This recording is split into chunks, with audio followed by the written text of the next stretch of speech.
ஆன்மீக நண்பர்கள் அனைவருக்கும் அன்பு கலந்த வணக்கங்கள்.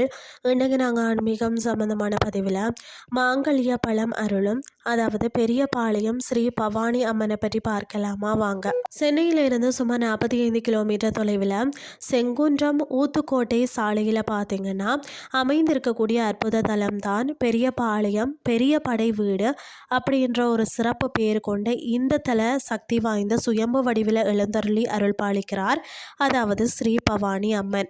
முற்காலத்தில் பார்த்தீங்கன்னா ஆந்திர வளையல் வியாபாரி ஒருவரின் கனவுல தோன்றி வேப்ப மரத்தை புற்றுல சுயம்புவாக தன்னை வெளிப்படுத்தியவராம் இந்த அம்மன். அதாவது புற்றை அகற்றும் போதும் கடப்பாறை பட்டு ரத்தம் பீரிட, அதாவது மஞ்சளிட்டு ரத்தத்தை நிறுத்திய வரலாற்று சிறப்புமிக்க தலம் தான் இதுவாம்.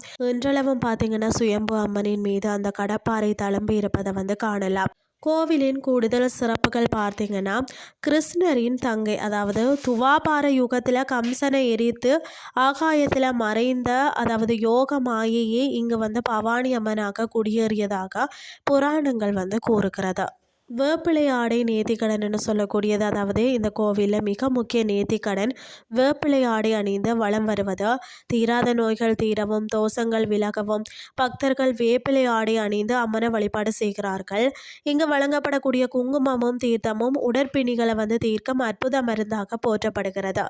அது மட்டும் இல்லாமல் ஆடி மற்றது ஆவணி மாத வார இறுதி நாட்களில் லட்சக்கணக்கான பக்தர்கள் திரண்டு பொங்கலிட்டும் மொட்டை அடித்தும் அங்க பிரதர்சனம் செய்தும் நேர்த்திக்கடன் செலுத்துறாங்களாம். அது மட்டும் இல்லாமல் கணவனின் ஆயுள் நீடிக்கவும் மாங்கல்ய தோஷம் விலகி தீர்க்க சுமங்கலியாக வாழவும் ஆயிரக்கணக்கான பெண் பக்தர்கள் இவையை தேடி வழிபாடு செய்கிறார்கள்.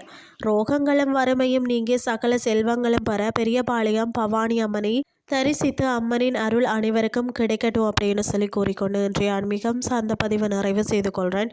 இதே மாதிரி மற்றொரு ஆன்மீகம் சார்ந்த பதிவோடு உங்களை சந்திக்கிறேன். நன்றி.